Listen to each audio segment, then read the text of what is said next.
Vietnam is an intriguing country, famous for its coffee culture, its specialty chocolate made from local beans, its French influences, its resilient people, and much more. If this is your first time in Vietnam, we share everything we learned during our month in Ho Chi Minh City and Hanoi.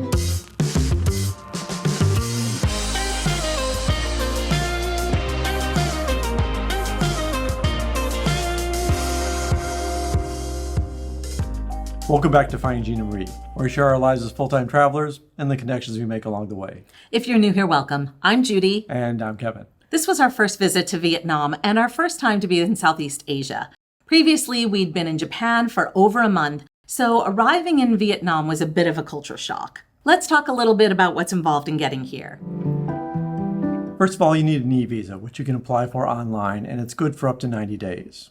Give yourself enough time because it'll take at least 3 full working days to process, and then you may need to resubmit it if there's any errors or problems with it. You don't want to be turned away at the airport because you don't have your visa. The e-visas cost $25 for single entry and $50 for multiple entry. We traveled on Vietjet, which is a very budget airline. They weigh everything, so you won't be able to get away with heavy bags, even if the dimensions of your bags are within limits. And we weren't able to check in the first time online, so we had to check in at the airport, which meant they checked everything that we had, weighed our backpacks, weighed everything, and we had to pay for our luggage to be checked. We didn't have to worry about our backpacks. They worked out fine as a personal item. And for our next flight, when we were able to check in online in advance, we didn't offer to have them weigh our backpacks, and they didn't ask. Our first stop was Ho Chi Minh City, where we spent 3 weeks. I was surprised on exiting the airport that it had such a huge area for the exit where people were waiting to meet someone. It kind of felt like a big plaza almost. It's a little sweaty out here today. A lot more muggy than it was in Japan. A lot hotter too. And to get to our Airbnb, we use Grab, which is an app for your phone. Don't get scammed. Similar to our experience in Egypt, someone wanted to try to take our bags to help us get situated. You need to be firm and not allow a stranger to control the situation in order to avoid being taken advantage of by an overpriced taxi. Grab works great. Now that you're here, there are several things to know about. Number one is that ATMs are pretty much everywhere, so you don't need to rush to get money when you first arrive. You can wait until you find something local. And if you're using a Grab, you don't need to have cash. All that can be paid through the app. For our whole time in Vietnam, we used a combination of cash versus cards. And we really didn't know the rhyme or reason of when a particular vendor would take cash versus cards, so you should have both on hand and be ready to use either one. Their currency is the Vietnamese dong. The denomination runs in the thousands. So when you see a cost on a board or on signs, you may need to add a few zeros to it. They may just say 20, but that means 20,000. So $1 is equal to 24,518 Vietnamese dong as of the day recording this video. As for language, 85 to 90% of the people living here are Vietnamese. Of course, that's the official language. However, English is spoken in the touristy areas and major cities. We could nearly always communicate what we needed to by gesturing or using Google or Apple Translate. As far as water safety, do not drink the tap water. Drink bottled water or filtered water only. Vietnam is known for its drinking culture, specifically beer. If you can get liquor, you're allowed to drink it. There's no minimum age to drink. Vietnam is a long, narrow country, and there are very different weather conditions depending on where you're visiting. We visited from mid-October to mid-November, and we were very hot in Ho Chi Minh City, but in Hanoi we were cold and needed jackets and long pants. And of course, we couldn't travel to Da Nang because there were so many floods and torrential rains. You may know Ho Chi Minh City better as Saigon. In fact, the airport abbreviation is SGN, but the signage all says Ho Chi Minh City. Its name was changed to Ho Chi Minh City to honor the Prime Minister from the North who had declared independence back in 1945. There's a lot less sensitivity now, which speaks to the resilience of the Vietnamese people. And you'll still see plenty of Saigon signs throughout the city. Christmas isn't a national holiday, but it's one of the 4 main religious festivals celebrated in Vietnam. If you're looking to escape cold weather or looking for an inexpensive family holiday getaway, Ho Chi Minh City has a Christmassy atmosphere with loads of decorations honoring the season. Traffic is a very big part of Vietnam, so let's dive into it. There are 65 million registered motorcycles in Vietnam, equaling about 2/3 of the population. And that was in 2020, so you can imagine it's even worse in 2024.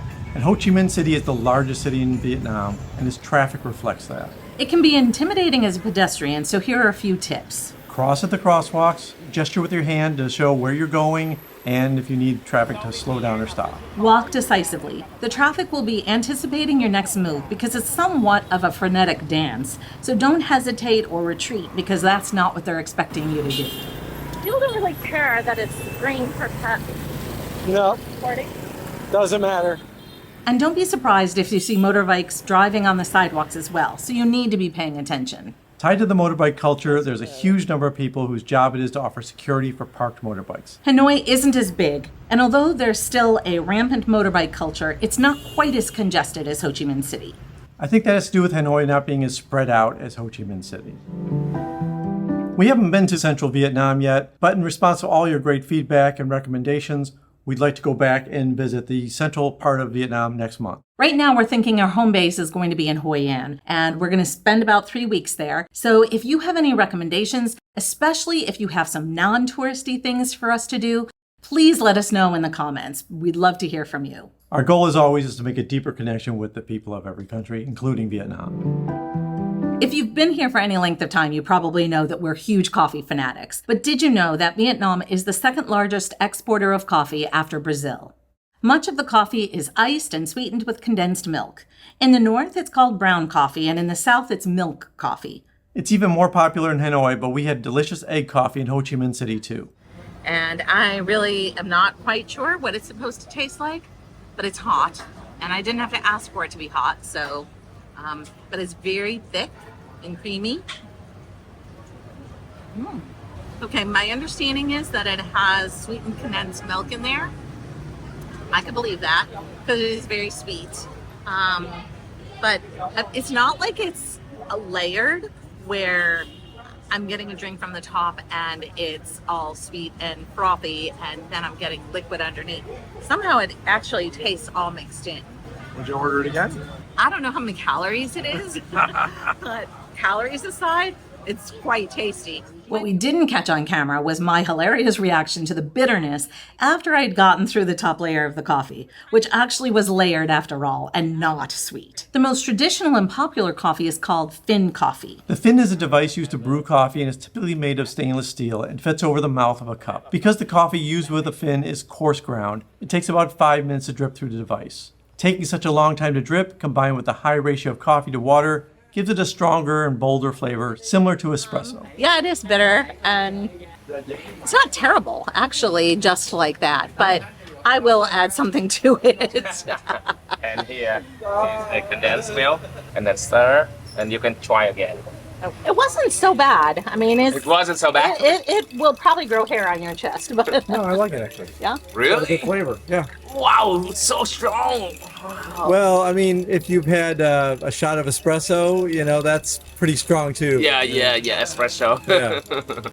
Our favorite place in Ho Chi Minh City was this obscure restaurant that you would miss if you didn't know where to look, called Ghee. Kevin had something called cheese coffee. It's clear that we never heard of it. And they had the most amazing croissants that were served fresh and hot. So delicious. Definitely a French influence there.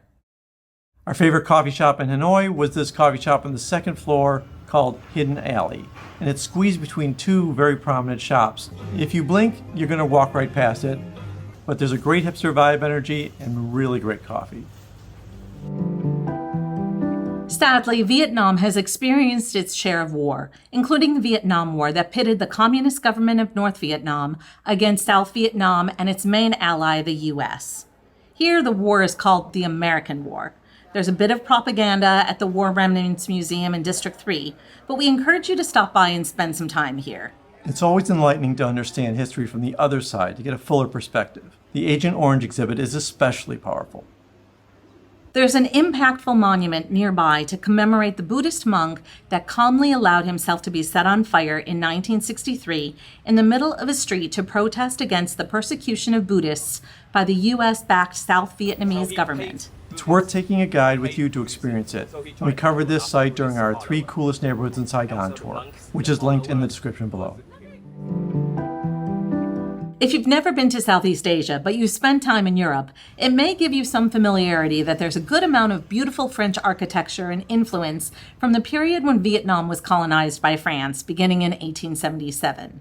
The French brought urbanization to Vietnam, but at a cost to the local Vietnamese. Just a few places where you'll see French architecture include Ho Chi Minh City's post office, the Opera House, City Hall, and many other places. Hanoi has a French quarter with wide tree-lined streets that contrast with the more traditional Vietnamese narrow alleys of Vietnam. There's also Hanoi's Opera House and its presidential palace. Before we talk about Vietnam's amazing chocolate culture, we're excited to share that we've started our own absolutely free community forum that we are calling La Familia. You can ask questions about trip planning and all things related to travel there. A video with the details is linked in the description below.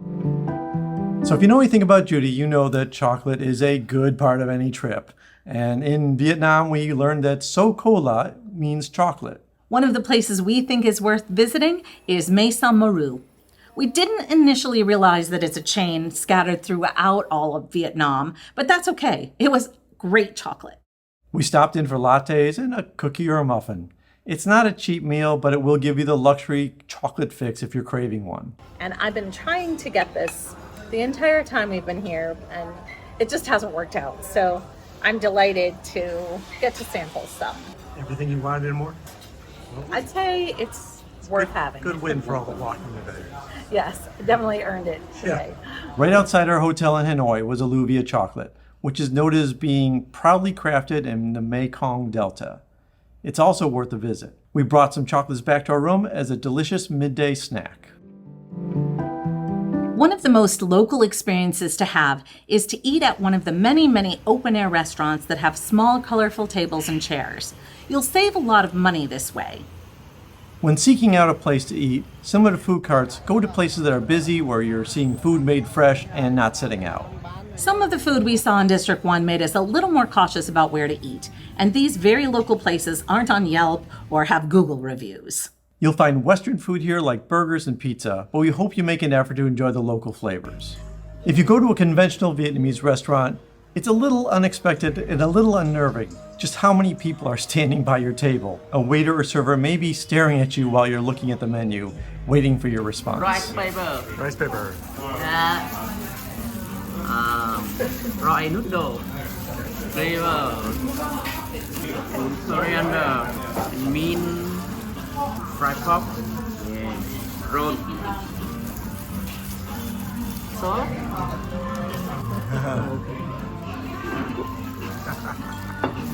Very good. All right. Thank you. Also note that orders arrive at the table as they're ready, not all at once. The flavors in Vietnam are as diverse as the weather. In the north, most of the food has fairly moderate seasoning and flavors, a calculated harmony between yin and yang. Food is spiciest in the central region, though. In the tropical south, foods here tend to be sweeter. And it's cold. It feels like it will be refreshing, which I think is pretty common here. One of my favorite meals was at 82 Cafe Rooftop, and it included grilled pork on noodles with fresh herbs, vegetables, and comes with a dipping sauce. I mean, it's quite good. Flavor's excellent. Spicy? No. No. On our tour, we learned that the Vietnamese people typically go out to eat for breakfast, but it's usually one of the local neighborhood food carts. People would stop by the market each day for ingredients for lunches and dinners, and that they'd cook at home. And we learned that people are really focused on fresh food. Fresh meats, fresh vegetables, everything very fresh. So they don't really shop for a week's worth of groceries at a time. We were surprised by the takeaway culture. Our guide showed us this huge market where people stay in their motorbikes, order, and grab a bag to take with them so they don't have to park their bikes. Southeast Asia doesn't really have a bread culture, but thanks to the French influence, bread and baguettes are very popular here. Banh mi is a quintessential example, and it is a common breakfast food.